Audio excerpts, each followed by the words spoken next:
정치의 몰락은 시간 문제다. 정말 최악의 대통령을 보여주는 것이다. 이 최상병 특검이나 이후의 김건희 특검법도 마찬가지예요. 대통령에 의한, 대통령을 위한 거부권을 행사했다. 방탄 거부권이다. 저는 대통령의 거부권은 다음 헌법을 바꿀 때는 없애야 됩니다. 민주주의가 아니에요. 여당에서 추경 원내대표 됐잖아요. 좀 협상 좀 하세요. 정말 그게 탄핵의 사유가 될 수도 있다. 퇴진으로 이어질 수도 있다라는.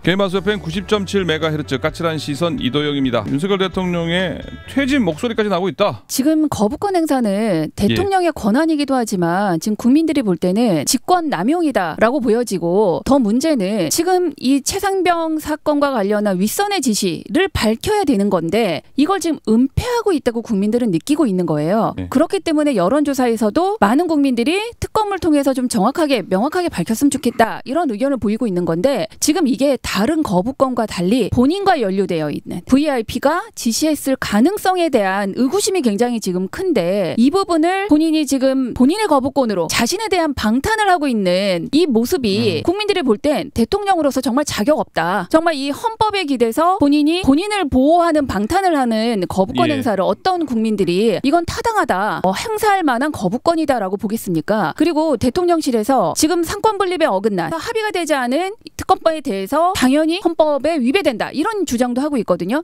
저는 오히려 지금 헌법에서 약간 좀 두리뭉실하게 얘기하고 있지만 오히려 대통령이 자신의 사적 이해와 충돌하는 사안에 대해서 거부권을 행사하는 것이 오히려 헌법에 위배될 수 있다는 해석도 있습니다. 그리고 지금 국민의 관심이 이게 지금 연초부터 사건 발생한 이후부터겠지만 특히 올 초에 굉장히 이제 국민들의 관심이 지금 집중되어 있는 사안, 이렇게 중대한 사안에 대해서 사적인 관계, 본인과 연루된 일로 이렇게 거부권을 행사한다? 분명히 헌법에 위배되는 사안이기 때문에 탄핵이 될 수도 있다, 이 사안으로. 근데 이거보다 더 가깝게는 지금 뭐 25일에 예고하고 있지만 지금 야당뿐만이 아니에요. 시민단체들도 최상병 특검에 대한 제2요구권을 행사한 부분에 대해서 굉장한 지금 이 분노와 그리고 국민들의 이 분노가 함께 있거든요. 저는 퇴진 운동으로 이어질 수 있다. 그리고 지금 21대 국회가 얼마 남지 않았습니다. 5월 30일 날 이제 새로운 22대 국회가 열릴 텐데 그 국회에서도 첫 번째 이걸 다시 발의할 거예요. 그때 상황은 저는 더 걷잡을 수 없이 이 정국이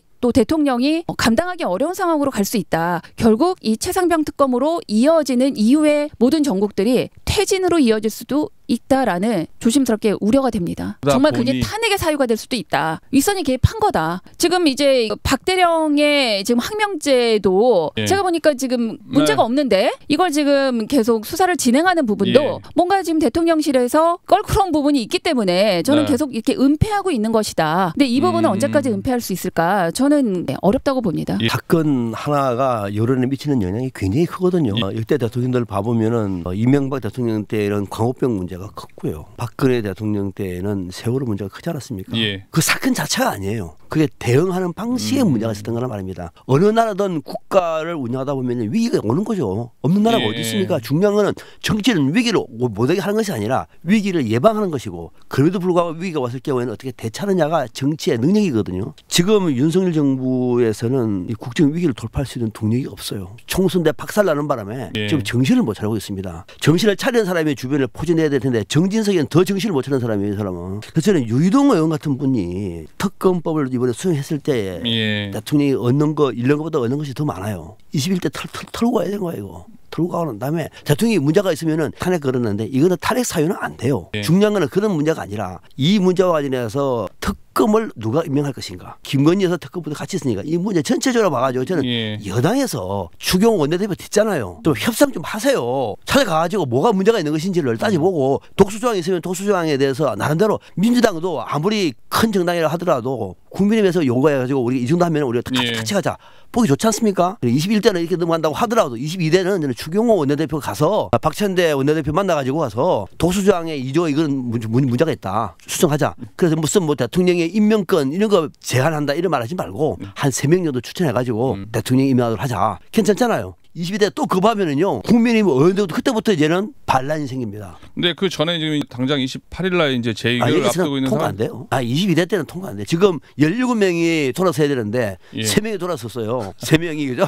유이동, 김웅, 안철수 뭐 3명. 저는 뭐 그분들도 입장 이해하면 충분히 남도 예. 소신이 있는 거니까. 그런데 나머지 14명은요. 10명 정도 돌아서 합시다. 4명이 남아 있잖아요. 그러니까 21대에서는 통과 안 된다고 보고 알 수 없습니다만 22대 들어가면은 추경호 원내대표가 박찬대 원내대표 좀 만나가지고 좀 사중 좀 하세요. 지금 국민의힘에서 재의결에 대비해서 뭐 지금 우린 단일 대오다 뭐 이렇게 계속 주장하고 예. 있지만 지금 언론에 공개된 이 3명의 현 의원 말고도 소신 투표할 수 있다. 이번에 낙선했거나 뭐 낙천됐거나 불출마했거나 어쨌든 50여 명이 넘어야 한 58명 정도가 지금 국민의힘이 예. 이번 임기를 끝으로 이 국회를 떠나는 의원들이 소신 투표할 수 있다. 물론 국민의힘 내에서는 아무리 이번에 국회를 나가더라도 국민의힘 테두리 안에 있는 사람들이 국회 본회의장에 안 나온다거나 아니면은 정말 찬성 투표를 한다거나 하지 않을 것이라고 얘기하고 있지만 오히려 저는 국민의힘이 이번 기회로 대통령실과 우리는 대통령실에 소위 아바타 역할을 하는 그런 이중대가 아니다라는 걸 좀 보여주고 이번에야말로 좀 민심을 회복할 수 있는 기회 아닌가요? 대통령이 정말 직언을 해서 우리가 떳떳하다면 당당하게 특검 받고 정확하게 조사해서 대통령도 털고 가시고 그 결과적으로는 국민이 너무 우리가 대통령을 오해했구나, 계속 밀어붙였구나 라고 또 좀 민심이 돌아설 수도 있는 기회가 될 수 있어요. 그래서 저는 이번에 협의를 하면 더 좋겠지만 협의가 안 되더라도 소신투표로 한 10표 정도가 또 더 있을 수 있다. 17표가 필요하긴 한데 막판에 대통령한테 돌아설 수는 없는 거예요. 그분들 정치 이제 끝난 거 아닙니다. 돌아설 수 없고 대통령이 여야 합의를 하라고 하면은 21대 합의가 안 됐으니까 오늘이라도 저는 합의를 했으면 좋겠어요. 오늘이라도. 황우여 비대위원장밖에 없잖아요. 그러니까 좀 추경호가 나서가지고 찾아가가지고 이거 좀 바꾸자. 안 된다고 하더라도 저는 그런 노력이 필요한 것 같고 그러다 안 되면은 28일 날 본회의에서 김준표 의장대로 법대로 처리하고 22대 때는 여야가 좀 합의를 했으면 좋겠다. 그래서 국회 법이 존중되는 그런 좀 22대 국회를 좀 열으시라. 국민의 의원들한테 소신투표 그걸 말씀하지 마시고요. 민주당에도 소신투표 있을 수 있어요. 이번에 17표 정도는 쉽지가 않기 때문에 자꾸 이렇게 국민의힘을 흔드는 발언은 좀 자제하시면 좋겠습니다.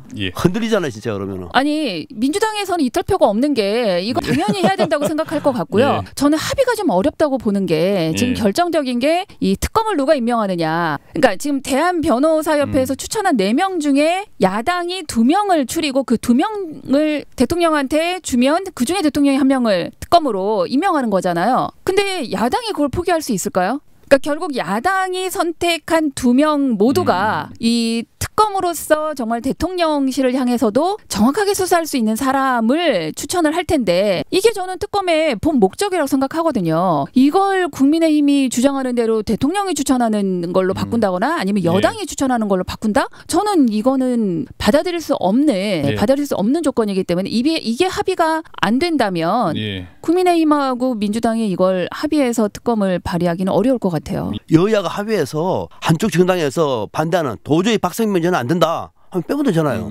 도저히 안 된다. 나머지 이도영 좋아. 김홍영 좋아. 이런 사람 하자는 거예요. 근데 2018년에 드루킹 때도 민주당이 그걸 요구를 했는데 결국 그 당시 이제 야당이 추천한 사람으로 특검이 이뤄졌어요. 그래서 김경수 전 지사가 지금 어쨌든 형을 받았지 않습니까? 저는 그래서 이번에도 그런 논리로 따지면 당연히 야당에서 추천한 특검 중에 대통령이 1명을 선정하는 게 맞다고 생각해요. 윤석열 대통령 취임 2년 차인데 지금 거부권이 10번이나 나왔단 말이에요. 10번입니까? 이번이 10번이 나왔는데 대통령의 권한을 행사하고 있다. 이렇게 보십니까? 저는 대통령의 거부권은 다음 헌법을 바꿀 때는 없애야 됩니다. 민주주의가 아니에요. 대통령의 비대한 권한은 우리나라만큼 비대한 나라가 없어요. 국회에서 넘어오는 법안을 국회의원들이 스스로 합의를 한다고 하더라도 대통령이 거부권 행사할 수 있어요.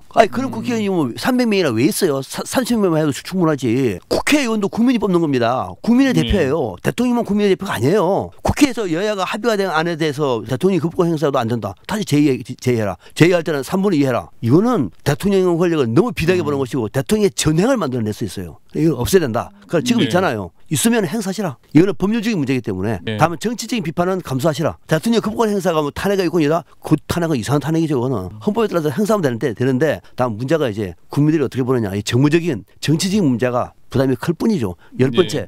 제가 봐도 좀 많기는 많습니다. 저도 지금 임기 2년 만에 거부권 10번을 행사한 대통령은 아마 역대 대통령상 최초이죠. 그리고 저는 거부권 행사를 하는 대통령의 권한 자체가 이번에 문제가 됐다고 생각하지 않아요. 그리고 거부권을 행사했기 때문에 탄핵해야 된다도 아니라고 생각해요. 다만 거부권을 행사할 사안이 아님에도 불구하고 행사한 게 저는 문제인 거거든요. 지금 이제 공공연하게 대통령에 의한 대통령을 위한 거부권을 행사했다. 방탄 거부권이다. 이런 얘기들 지금 여기저기서 나오고 있어요. 그러니까 이 사안에 대해서는 이 최상병 특검이나 이후에 김건희 특검법도 마찬가지예요. 본인과 가족과 연루된 사안에 대해서 국민들의 의구심을 풀어주기 위해서 특검법을 발의하는 부분에 대해서 거부권을 행사하는 것은 정말 이건 대통령으로서는 정말 최악의 대통령을 보여주는 것이다. 이 10번 중에 최악은 이 최상병 특검법이라고 생각합니다. 앞으로 어떤 양상으로 흘러갈 것이라고 예측하세요? 정치의 몰락은 시간 문제다. 정치의 몰락은 시간 문제고 윤 대통령 탄핵, 하야, 퇴진 요구가 빗발칠 것이다. 대통령과 정부, 여당 삼각관계에서도 엄청난 공백이 생길 것이다. 그러고 난 다음에 경제는 더 나락으로 떨어질 것이다. 근래 보기 힘들었던 어려운 시기가 앞으로 3년 동안 정해질 것이다. 앞으로 윤 대통령과 대통령실 정부가 무엇을 하든 국민들이 좋은 눈으로 보지 않을 거예요. 계속 의심할 거고 계속 부정적으로 볼 겁니다. 이렇게 3년을 가야 되는 국민은 무슨 죄가 있습니까? 국민의힘 당대표를 제발 잘 뽑아서 당대표가 이제 중심을 잡아야 됩니다. 대통령한테 대통령님 이거 받으세요. 야당한테 이재명 대표님 또는 새로운 당대표 놓으면 대표님, 야당 대표님, 이거 우리 협상합시다. 이거 안 되면 안 됩니다. 만약에 당신들이 거부하면 이거 거부권 요청할 것이다. 여야 간에 왔다 갔다 아주 바쁘게 할 수 있는, 그러면서 국민들이 볼 때는 좀 짚고 있는 대표로서는 좀 괜찮은 그런 인물이 나온다고 하면은 앞으로 상황이 달라집니다. 여당의 역할을 제대로 해야 된다. 대통령실과 선을 제대로 긋고 여야의 관계 회복을 통해서 할 수 있는 길만이 그나마 남아 있는 것인데, 저도 당대표가 그런 각을 세울 수 있는 사람이 됐으면 좋겠습니다. 오늘 이야기 여기까지 듣겠습니다. 오늘 두 분 출연해 주셔서 고맙습니다. 네, 고맙습니다. 네, 감사합니다.